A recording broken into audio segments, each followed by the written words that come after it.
Hola, buenas tardes, me presento. Mi nombre es Ramiro Cardona, soy estudiante de IES de la carrera Análisis en Sistemas Informáticos y hoy voy a hablar de la motherboard y sus componentes. Elegí este tema ya que tenía que elegir uno de los dos temas de la unidad 1 o la unidad 2 de la materia de arquitectura en computadoras. Bueno, para empezar vamos a decir que la motherboard podríamos decir que es el elemento más importante de una computadora, ya que actúa como espina dorsal de la misma y en ella se conectan todas las partes de una computadora y se transmite información entre sí.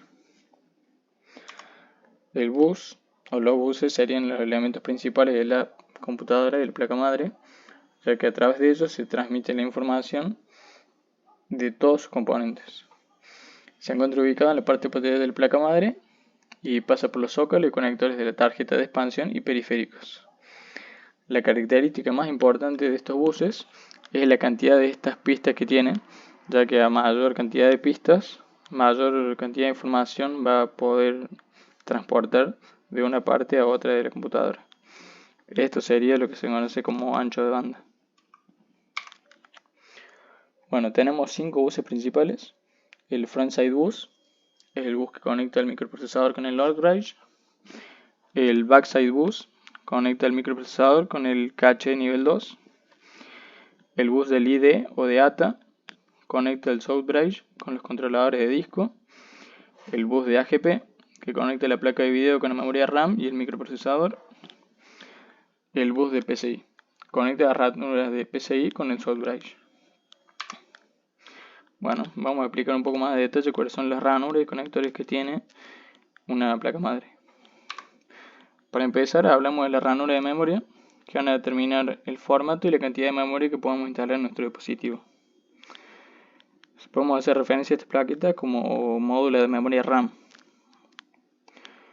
Esto va a determinar la cantidad de memoria RAM que puede soportar nuestra placa madre por slot y en general. Es algo que tenemos que tener en cuenta siempre antes de comprar una placa madre.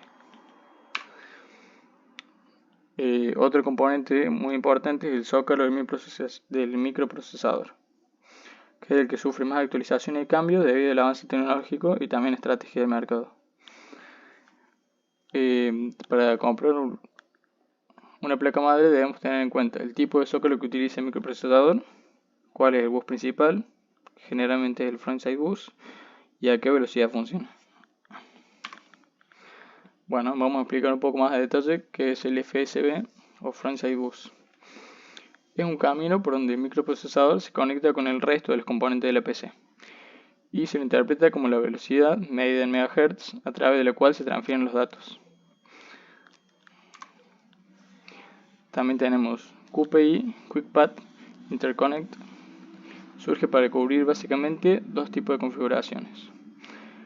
Los dispositivos que utilizan varias tarjetas gráficas y los cuales el controlador PCIe o PCI Express no está dentro del procesador y la que encontramos cuando tenemos varios procesadores de la misma placa base. Hypertransport HT lo podemos encontrar en equipos de AMD, Nvidia o Apple. AMD decide incluir el controlador de memoria dentro del chip y debido a esto descarga el bus de un gran trasiego de información. Y por último hablamos del FDI, Flexible Display Interface. Este enlace surge del hecho de tener una tarjeta gráfica integrada en el propio procesador. Debido a eso necesitamos llevar los gráficos desde ese elemento a la pantalla. Y obviamente el procesador no tiene una conexión HDMI o VGA, ya que esta siempre está proporcionada por la placa base. Este enlace lleva esos datos desde el procesador hasta las partes del chipset encargadas de dar ese servicio. Bueno, vamos a hablar ahora de los conectores internos. ¿Qué son los conectores internos? Son las fichas o zócalos, incluidos en la superficie de la placa madre, que no tienen salida al exterior del gabinete. Acá encontramos 5 conectores internos. ISA, arquitectura estándar industrial, son las ranuras más antiguas que están en desuso. Funcionan a una velocidad suficiente para conectar un módem o una placa de sonido, pero son muy poco para una placa de video. Después tenemos el PCI, periférico de interconexión de componentes. Fue creado por Intel para la conexión de periféricos a computadores personales. Permite la conexión de hasta 10 periféricos por medio de tarjetas de expansión conectadas a un bus local.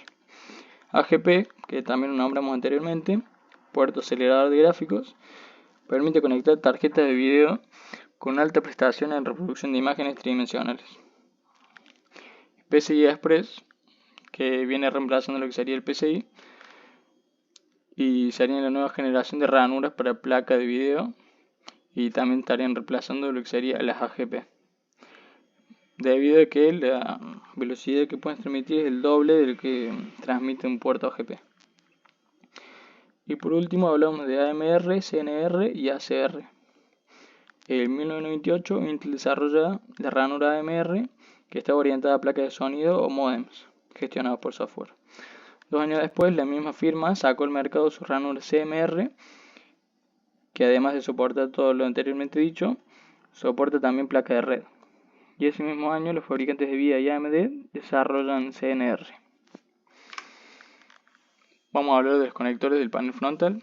Los más comunes que todos conocemos son encendido, para conectar el botón de encendido al gabinete, luego encendido, para conectar el LED de encendido al gabinete, reseteo, para conectar el botón de reinicio del gabinete, disco rígido, para conectar la luz del gabinete que muestra cuando se accede al disco rígido, y altavoz. Podemos conectar un pequeño parlante incluido en el gabinete para recibir las alertas sonoras que envíe la computadora al iniciarse. Vamos a hablar también de los conectores de alimentación. Tenemos 4.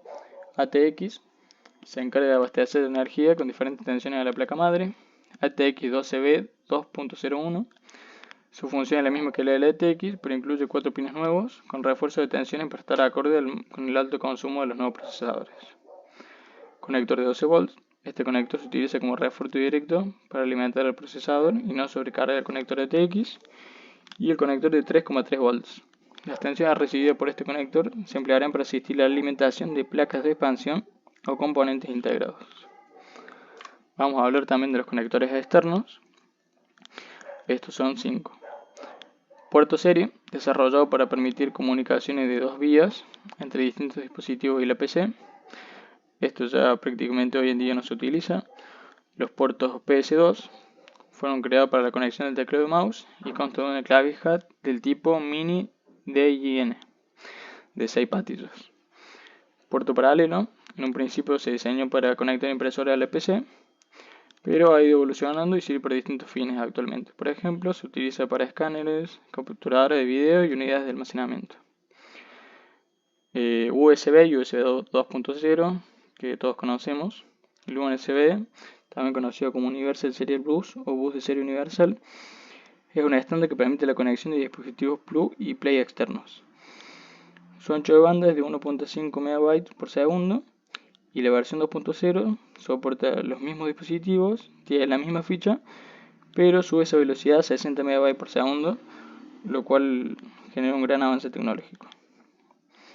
Y vamos a hablar de los conectores de audios para clavijas del tipo jack, como las entradas y salidas de línea, para altavoces y la entrada de micrófono.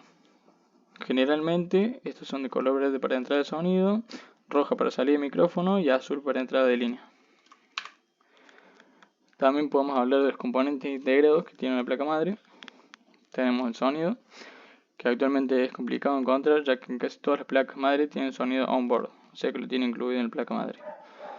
Video. Los adaptadores de video dejaron de integrarse durante algunos años y actualmente han cambiado esa metodología, ya que llegamos a encontrar placas basadas en chipset de Nvidia o ATI.